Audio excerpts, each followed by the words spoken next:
Regulators outside of the United States have allowed GE Foods to gain approval through the concept of substantial equivalence, an approach that the Royal Society of Canada has declared to be scientifically unjustifiable. Can you explain what this concept is, who uses it, and why the Canadian experts criticized it so strongly? Yes, the concept of substantial equivalence is not substantially scientific, as the Canadian experts emphasized in their report, and as many other scientists who are not promoting GMOs have recognized and have clearly stated themselves. It's basically, in fact, several scientists have, as have the Canadian experts, as have several other scientists, have shown it's a very loose standard. It's so amorphous that basically almost anything could count. So there haven't been clear scientific criteria for it. Basically, it allows superficial analyses of a GMO to be made. And then to say, well, although they don't say it's superficial, if the GMO, for instance, appears to be substantially equivalent to its non-genetically engineered counterpart, for instance, if a genetically engineered potato seems to have similar characteristics to conventional potatoes, and a chemical analysis shows that basically it looks like it's chemically somewhat similar, but without going into detailed analysis to see if there have been any new toxins or any new allergens, then we'll say it's substantially equivalent. It doesn't really have to go through any further testing, and it can be marketed. And many genetically engineered foods were allowed on the market through that concept because it was holding sway in Canada, still is essentially the main regulatory,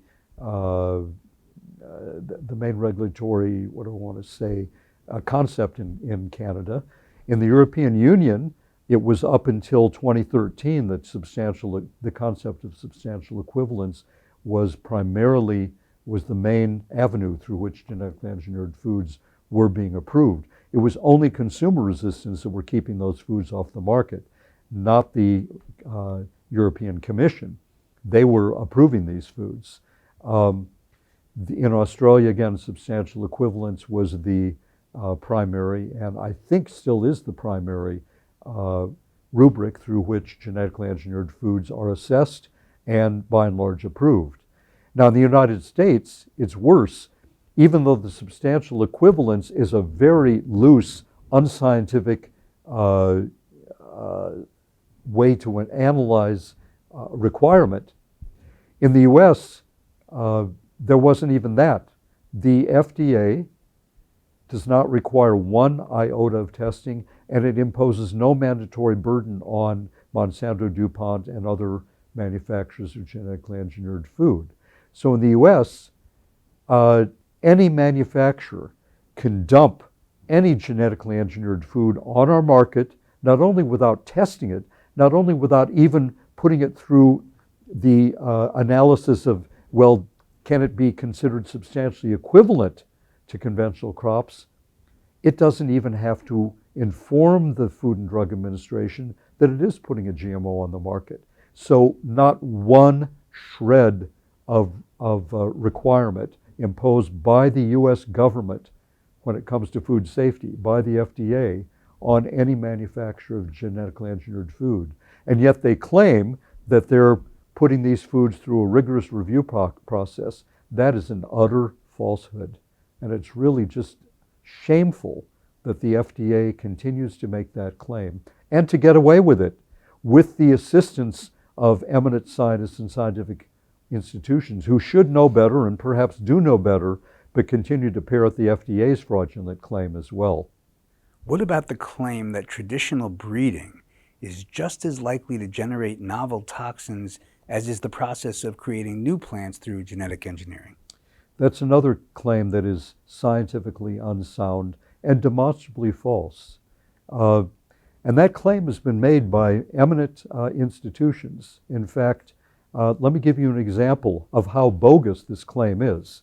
Okay, the 2004 report by the United States National Academies of Science, put out through the National Research Council. I believe it was put out through the council, but anyway, this is a report from the U.S. National Academy of Sciences. It was at the time claimed to be the gold standard of risk assessments, but as it's analyzed, if one actually does analyze it, as my book does, it's found to be full of flaws, logical inconsistencies, and a lot of surreptitious shenanigans going on. Let me give you, and one of the biggest and worst, was in regard to this claim that, well, the risks of unintended novel toxins are just as great in conventionally produced crops as in genetically engineered crops. So, they made that claim, but then they had to try to back it up. They couldn't back it up. Couldn't back it up with any good evidence. For one thing, they cited several examples of foods where they said new toxins were created, but actually they were just examples where toxins that are found in that species anyway have been elevated through through conventional breeding. But they could only cite a few examples: potatoes and celery, I think maybe one tomato. But again, they weren't novel toxins that were being shown. It was elevation of toxins that breeders have known about for a long time. In fact, when it comes to those crops, to those species, they monitor for those levels. That's how they found that there were elevated levels. Then they went on to claim, well, there actually is one example, a potato, where crossing a wild variety of the potato with a domesticated variety of the potato led to the production of a toxin that was not produced in either parent. And then again, a little later in the report, they stated that toxin, domesticidine, was novel to both parents.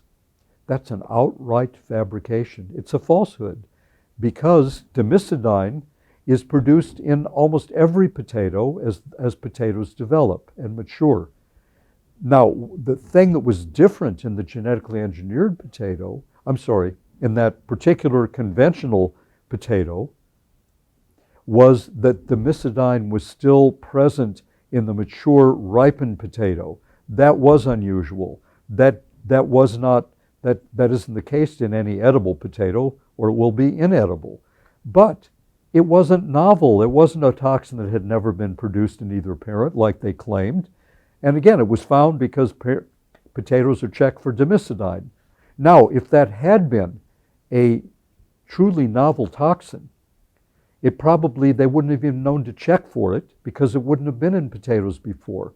And in fact, we know that genetic engineering could produce toxins that not only have never been in the food before, but perhaps never been on Earth before.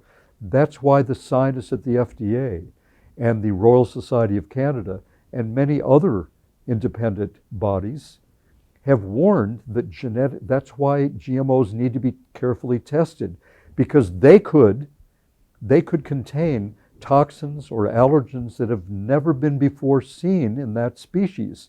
And it could be at very low levels too, but still harmful. We know that.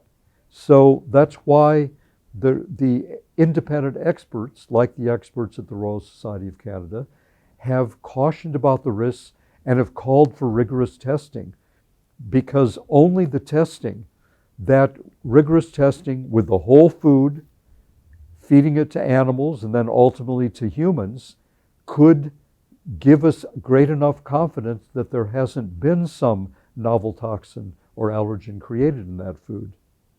And the claim that there's just as great a risk through traditional breeding as through genetic engineering of novel toxins being created is bunk. It just is bunk masquerading as science.